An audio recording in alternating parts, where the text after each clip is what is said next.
Assalamualaikum warahmatullahi wabarakatuh. Materi pendidikan kewarganegaraan kelas 12 semester 1, bab 2, perlindungan dan penegakan hukum. Setelah mempelajari materi ini, siswa diharapkan mampu mengevaluasi praktik perlindungan dan penegakan hukum di Indonesia dan menampilkan sikap serta perilaku patuh terhadap hukum yang berlaku. Submateri yang pertama adalah hakikat perlindungan dan penegakan hukum. Video di samping itu adalah video tentang tidak dipatuhinya peraturan hukum di Indonesia, yaitu terjadinya transaksi narkoba tapi dibatalkan oleh pihak kepolisian. Apakah kalian dapat membayangkan apabila di negara ini tidak ada yang namanya peraturan di masyarakat, tidak ada norma-norma sosial, di sekolah, di keluarga, itu tidak ada yang namanya peraturan. Maka apa yang akan terjadi? Maka akan terjadi chaos atau kekacauan dalam segala sendi kehidupan, di mana semua orang akan berlaku semaunya, menghalalkan segala cara untuk mencapai tujuan. Ada peraturan saja masih dilanggar, apalagi jika peraturan itu tidak ada. Oleh sebab itu, maka harus dilakukan proses perlindungan dan penegakan hukum. Apa itu perlindungan hukum? Menurut Andi Hamzah, perlindungan hukum adalah suatu daya upaya yang dilakukan oleh orang maupun lembaga pemerintah dan swasta yang bertujuan mengusahakan pengamanan, penguasaan, dan pemenuhan kesejahteraan hidup sesuai dengan hak-hak asasi yang ada. Menurut Simanjuntak, perlindungan hukum adalah segala upaya pemerintah untuk menjamin adanya kepastian hukum serta memberi perlindungan kepada warganya agar hak-haknya sebagai warga negara tidak dilanggar dan bagi pelanggarnya akan dapat dikenakan sanksi sesuai peraturan yang berlaku. Pengertian perlindungan hukum tersebut sesuai dengan makna fungsi hukum. Fungsi hukum itu sendiri adalah untuk melindungi kepentingan manusia, yaitu dalam hal manusianya memenuhi berbagai macam kepentingannya, tapi dengan syarat bahwa manusia tersebut harus melindungi kepentingan manusia lainnya juga. Tidak boleh egois hanya ingin kepentingan hukumnya yang ingin dilindungi. Tugas hukum. Yang pertama adalah menjamin adanya kepastian hukum. Yang kedua, menjamin ketertiban, ketentraman, kedamaian, keadilan, dan kemakmuran. Yang ketiga, menjaga jangan sampai terjadi perbuatan main hakim sendiri, baik di masyarakat maupun oleh aparat penegak hukum sebagai contoh.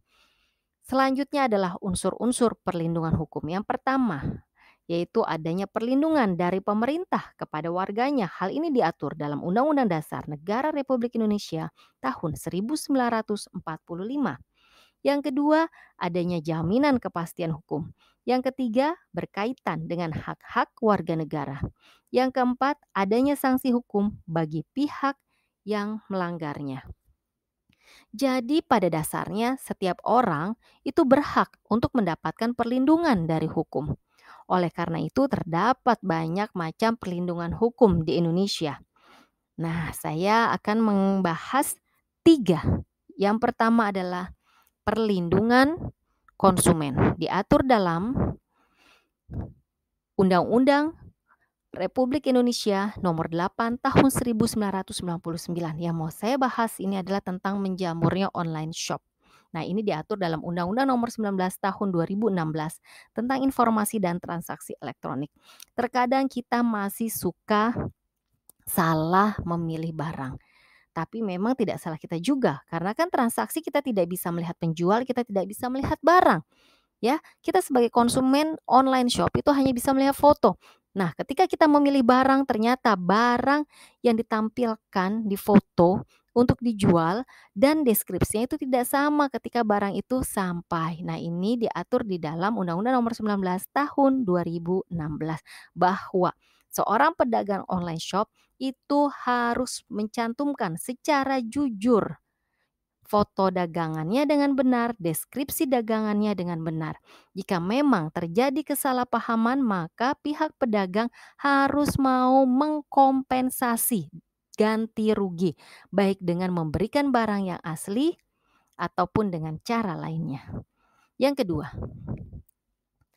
haki, yaitu hak atas kekayaan intelektual, meliputi hak cipta dan hak atas kekayaan industri yang diatur dalam Undang-Undang Nomor 28 Tahun 2014 tentang hak cipta. Contohnya hak cipta dalam karya puisi, hak cipta dalam karya lagu, hak cipta dalam karya film, dalam karya novel, cerpen, dan lain sebagainya. Kita harus mencantumkan ya siapa yang membuatnya ketika kita ingin menggunakannya. Yang kedua, Undang-Undang 2001 tentang merek. Kemudian Undang-Undang Nomor 13 Tahun 2016 tentang paten. Biasanya ini saling berhubungan antara merek dan paten.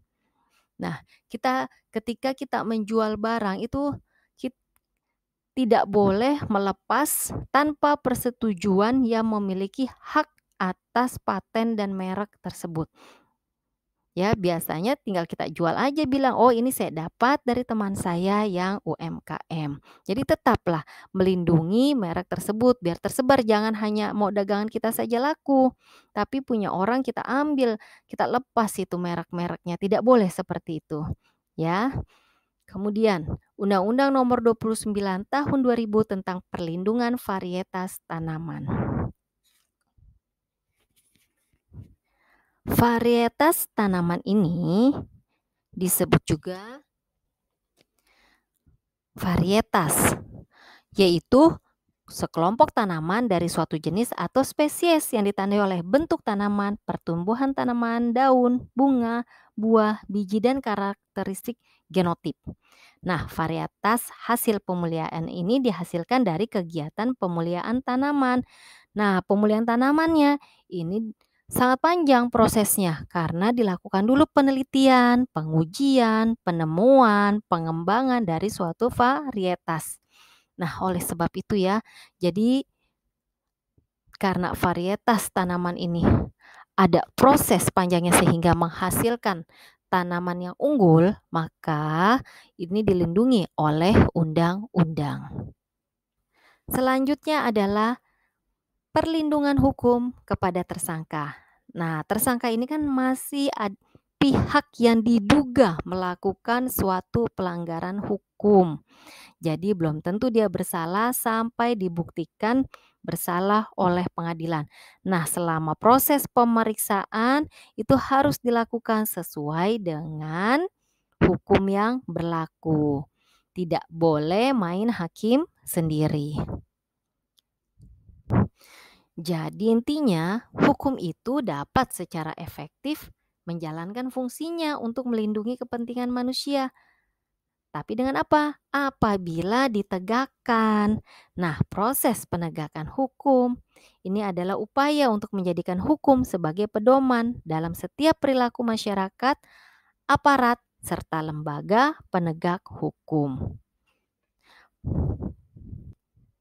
Lalu, perlindungan dan penegakan hukum itu apakah penting? Menurut kalian penting tidak? Perlindungan dan penegakan hukum. Misalnya seperti ini, kalian belum cukup umur, tidak membawa SIM, tidak memakai helm. Nah, pasti banyak, tidak hanya 1-2 orang saja. Tapi kebetulan yang memang kena operasi lalu lintas itu adalah kalian. Sedangkan teman itu banyak orang yang tidak pakai helm, itu tidak kena. Bagaimana perasaan kalian? Pasti kesal, wah nggak adil. Pasti akan seperti itu. Berarti penting ya perlindungan dan penegakan hukum itu. Negara Indonesia adalah negara hukum. Nah, oleh sebab itu, negara Indonesia wajib melaksanakan proses perlindungan dan penegakan hukum. Negara wajib melindungi warga negaranya dari berbagai macam ketidakadilan, ketidaknyamanan, dan penyimpangan hukum lainnya. Selain itu, negara mempunyai kekuasaan untuk memaksa seluruh warga negaranya untuk melaksanakan semua ketentuan yang berlaku. Perlindungan dan penegakan hukum sangat penting dilakukan. Mengapa? Karena dapat mewujudkan yang pertama, tegaknya supremasi hukum, yaitu hukum mempunyai kekuasaan dalam mengatur pergaulan manusia dalam berbagai macam kehidupan. Ini bersifat mutlak. Jadi, semua tindakan warga negara maupun pemerintah itu harus selalu berlandaskan kepada hukum yang berlaku. Tidak ada yang namanya tebang pilih. Yang kedua, tegaknya keadilan. Tujuan utama hukum sendiri itu adalah mewujudkan keadilan bagi setiap warga negaranya. Mengapa? Karena setiap warga negara berhak untuk menikmati haknya dan melaksanakan kewajibannya sebagai wujud dari keadilan.